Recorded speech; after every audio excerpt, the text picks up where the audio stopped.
दोस्तों, गायक मोहम्मद रफ़ी ने संगीतकार ओपी नैयर के लिए कई गाने गाए और उन गानों में से बहुत से गाने सुपर डुपर हिट साबित हुए जो कि अभी तक सुने जाते हैं। कह सकते हैं कि ओपी नैयर और मोहम्मद रफ़ी एक डेडली कॉम्बिनेशन था, जैसे कि आर.डी. बर्मन और किशोर कुमार।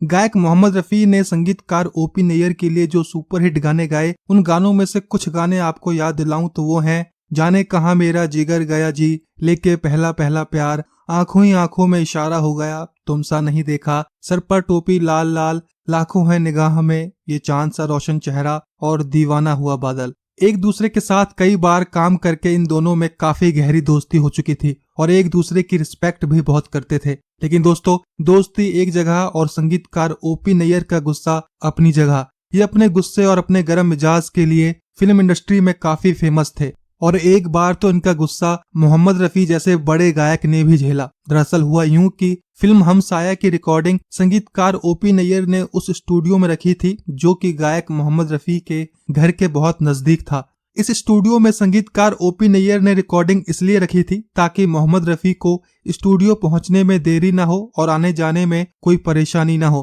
क्योंकि उस समय मोहम्मद रफ़ी अपनी रिकॉर्डिंग की वजह से काफी बिजी रहा करते थे। लेकिन दोस्तों, घर के पास रिकॉर्डिंग रखने के बावजूद गायक मोहम्मद रफ़ी संगीतकार ओपी नैयर की रिकॉर्डिंग में देर से पहुंच पाए, क्योंकि दूसरी रिकॉर्डिंग में मोहम्मद रफ़ी को काफी वक्त लग गया था। स्टूडियो में काफी देर से पहुंचने पर ओपी नैयर मोहम्मद रफ़ी पर भड़क गए और बहुत कुछ बातें सुना डाली और कहा, आज के बाद हम एक दूसरे के साथ काम नहीं करेंगे। दोस्तों, इस झगड़े के बाद ओपी नैयर ने मोहम्मद रफ़ी से लगभग 2 साल तक गाने नहीं गवाए। गायक मोहम्मद रफ़ी की जगह संगीतकार ओपी नैयर ने जिस गायक से गाने गवाए उस सिंगर का नाम था महेंद्र कपूर।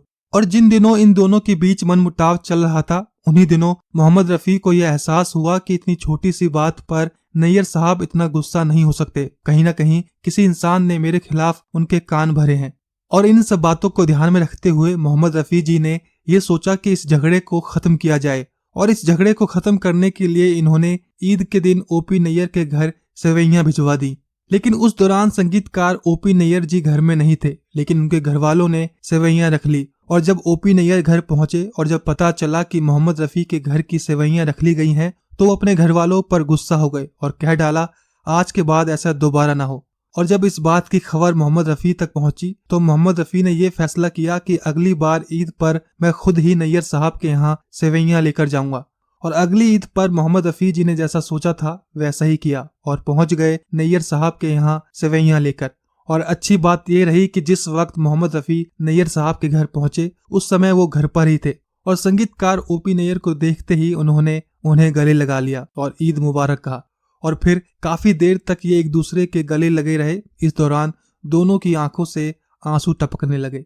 दोस्तों, इस दिन के बाद इन दोनों की नाराजगी खत्म हुई। हालांकि रफ़ी जी की तरफ से कोई नाराजगी थी भी नहीं और इस दिन के बाद दोनों ने एक साथ मिलकर खूब काम किया और फिर दोबारा इन दोनों के बीच कोई अनबन नहीं हुई।